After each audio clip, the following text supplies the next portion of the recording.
کائنات میں رشتے اور شادیاں بہت ہوئی ہیں اور بہت ہوں گی جی کیا بات ہے واہ مگر قربان جاؤ اس شادی پر جی واہ جس شادی کا دولہا علی مرتضیٰ ہے سبحان اللہ واہ اور جس شادی کی دلہن ارے فاطمۃ الزہرا ہے. ذرا توجہ سے میری بات سنیے گا عزیزان ملت اسلامیہ. جب حضرت سیدہ کائنات فاطمۃ الزہرا کی عمر شریف ہوئی نا, توجہ ہے, تو بڑے بڑے صحابہ رشتے لے کر آ رہے تھے فاطمہ کے لیے, سیدہ کے لیے, طیبہ کے لیے, طاہرہ کے لیے. میرے اور آپ کے پیارے نبی جناب احمد مجتبی محمد مصطفیٰ صلی اللہ علیہ وسلم ارشاد فرماتے ہیں اس معاملے میں, حضور فرماتے ہیں کہ میں اس معاملے میں اللہ کے حکم کا منتظر ہوں. اللہ کی طرف سے کوئی حکم آئے, اور ذرا توجہ رکھیے گا, نبی کا ہر عمل اللہ کے حکم کے مطابق ہوتا ہے. اللہ کے حکم کے مطابق نبی کا ہر عمل ہوتا ہے. اب جب رشتوں کی کثرت ہو گئی, رشتے بھیجنے لگے لوگ, بھیجنے والے, اور اس میں صحابہ کے گھروں سے رشتے تھے. حضور نے فرمایا, نبیوں کے امام ارشاد فرماتے ہیں, رسولوں کے شہنشاہ کہتے ہیں, اللہ کی طرف سے جب حکم ہوگا تو سیدات کا رشتہ فائنل ہوگا. کیا بات ہے واہ کس کی طرف سے؟ تیز بولیے. ٹھنڈک لگ رہی ہے کیا؟ تیز بولیے. اچھا, رشتے آ رہے, پیغمبر اسلام نے یہ جواب عنایت فرمایا. بڑی تیزی کے ساتھ میں آگے بڑھا ہوں, وقت بہت کم ہے, ورنہ بڑی تفصیل ہے پوری شادی میں. اس لیے کہ یہ عام شادی نہیں ہے, یہ شادی ہے جنتی عورتوں کی جو ملکہ ہیں, یہ ان کی شادی ہے. یہ شادی ہے امام الاولیاء کی, تاج الاولیاء کی, سید الاصفیاء کی. یہ شادی اس ذات کی ہے. ذرا توجہ کے ساتھ سنیے گا. پچھلے خطاب میں نے ایک بات کہی تھی, علی جب پیدا ہوئے تو شاعر نے کہا تھا کسیرا میسر نشدی سعادت, بکعبہ ولادت و مسجد شہادت کی کائنات میں یہ شرف کسی کو نہیں ملا کہ جس کی ولادت بھی خدا کے گھر میں ہوئی اور شہادت بھی خدا کے گھر میں ہوئی. ذرا توجہ رکھیے گا, علی پیدا کہاں ہوئے؟ علی پیدا ہوئے کعبے میں.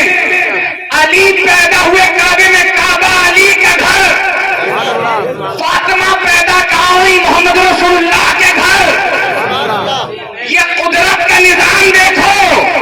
قدرت کو یہ منظور تھا کہ اگر بیٹا خدا کے گھر کا ہوگا تو بیٹی محمد رسول اللہ کے گھر کی ہوگی. سبحان اللہ, نعرہ تکبیر, نعرہ رسالت, فیضان مخدوم اشرف. جو ہے آگے بڑھیں عزیزان ملت اسلامیہ. اب میرے آقا جناب احمد مجتبی محمد مصطفیٰ صلی اللہ علیہ وسلم مسجد نبوی شریف میں جلوہ فروز ہے. حضرت جبریل امین بارگاہ مصطفیٰ میں حاضر ہوئے, عرض کی یا رسول اللہ ان اللہ یقرأ علیک السلام. سبحان اللہ سبحان اللہ. آقا اللہ پاک آپ پر سلامتی بھیجتا ہے. جو ہے اللہ اللہ اللہ ہو کر محمد رسول اللہ پر سلامتی بھیجے, اور آج کے کچھ ایسے نافرمان لوگ ہیں جو درود و سلام کو ناجائز و حرام کہتے ہیں. ہم لڑتے نہیں قبلہ. اسلام میں زور جبر زبردستی نہیں, ہم صرف اپنی بات کہتے ہیں. وما علینا الا البلاغ, جو ہم تک پہنچا ہے وہ ہم پہنچا دے رہے. اب ماننا نہ ماننا یہ اس کے مقدر کی بات ہے. اللہ اور اس کے فرشتے محمد رسول اللہ پر درود بھیجے, فرشتے بھیجے, فرشتے جو معصوم ہیں ان کا عمل یہ ہے کہ وہ میرے نبی پر, تمہارے نبی پر, ہم سب کے نبی پر درود بھیجیں. اور آج کا بندہ, آج کا چلنے پھرنے والا یہ کہے کہ درود اور سلام ناجائز ہے, تو ذرا بتاؤ انہیں ہم کیا کہیں، انہیں کیسے سمجھائیں، انہیں کیسے بتائیں؟ بس ہم یہ کہنا چاہتے ہیں کم سے کم وہ عمل جو نور والے کر رہے ہیں وہ عمل تو کر لیا کرو، جو نور والوں کا عمل ہے، نور والوں کا وہ تو کر لیا کرو۔ عزیزان ملت اسلامیہ، خیر بات بڑی لمبی ہو جائے گی، ہمارا موضوع وہ نہیں ہے، اس لیے کہ ہم اصلاح حال اور اصلاح اموال کے لیے باتیں خطاب ہو رہی ہے، جو خطاب ہو رہا ہے اس کے مطابق بات ہونی چاہیے۔ عزیزان ملت اسلامیہ، جب حضرت جبریل امین نے یہ بات کہی یا رسول اللہ ان اللہ یقرأ علیک السلام، اللہ پاک آپ پر سلامتی بھیجتا ہے، تو میرے آقا مسکرانے لگے، فرمایا جبریل آنے کا مقصد کیا ہے، آنے کی وجہ کیا ہے، آنے کا سبب کیا ہے، آنے کا ریزن کیا ہے؟ تو حضرت جبریل امین عرض کرنے لگے یا رسول اللہ ان اللہ زوج علی بفاطمہ، اللہ نے علی کی شادی فاطمہ الزہرا سے طے فرما دی۔ سبحان اللہ سبحان اللہ۔ یار آپ اتنا خاموشی سے اگر سنیں گے تو پھر مجھے افسوس ہوگا، اس لیے کہ ہم اہل سنت والجماعت ہیں، ہمارے یہاں قبرستان میں مردہ بھی ہمارا سلام سن لیتا ہے،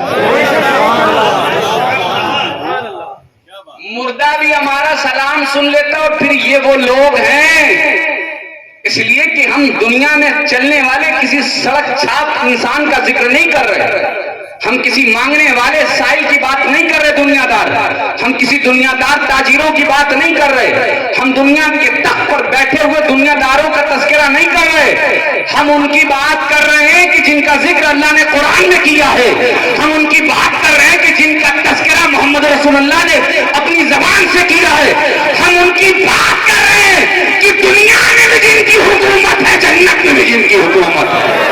بے شک سبحان اللہ سبحان اللہ۔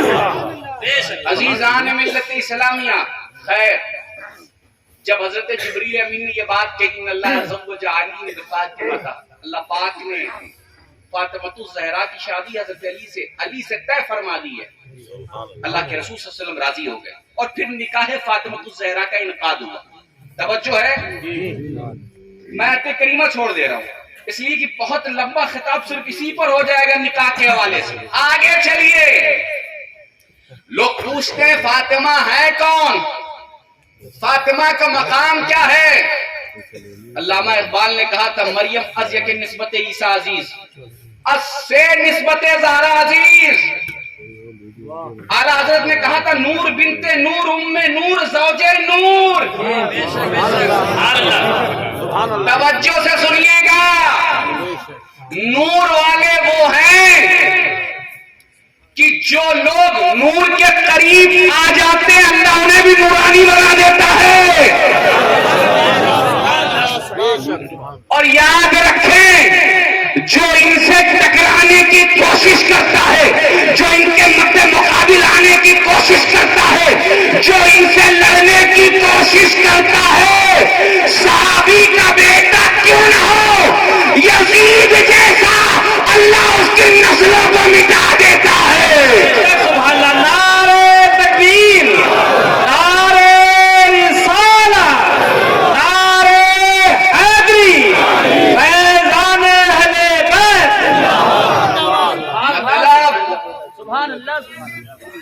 مطلب یہ ہے اگر چاہتے ہو کہ دنیا میں چمکو، مرنے کے بعد چہرہ چمکے، میدان محشر میں اٹھو تو دشواریوں کا سامنا نہ ہو، اس کے لیے آپ کو کرنا یہ ہے کہ محمد رسول اللہ سے محبت کرنی ہے اور ان کی اہل بیت کی غلامی کرنی ہے۔ عزیزان ملت اسلامیہ، کون فاطمہ؟ علامہ اقبال نے کہا تھا کہ حضرت مریم کو صرف ایک نسبت تھی حضرت عیسیٰ سے، تو حضرت عیسیٰ سے محبت کرنے والے آج تک حضرت مریم کی قدر کرتے ہیں، ان سے محبت کرتے ہیں، ان کا ادب کرتے ہیں، ان کا خیال رکھتے ہیں۔ میں فاطمہ کی عظمت کہاں سے بیان کروں، فاطمہ کی شان کہاں سے بیان کروں، فاطمہ کے فضائی کہاں سے بیان کروں، فاطمہ کے مناقب کہاں سے بیان کروں؟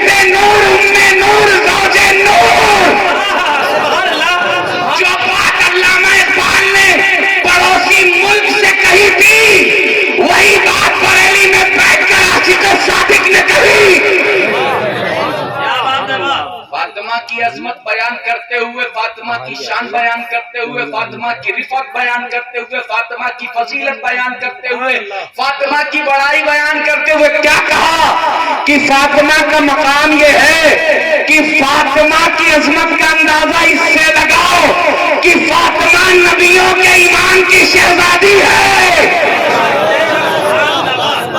ایک عظمت نبیوں کے ایمان کی شہزادی، دوسری شان بیان کرتے کہ فاطمہ کی شان یہ ہے کہ جنتی جوانوں کے جو سردار ہیں وہ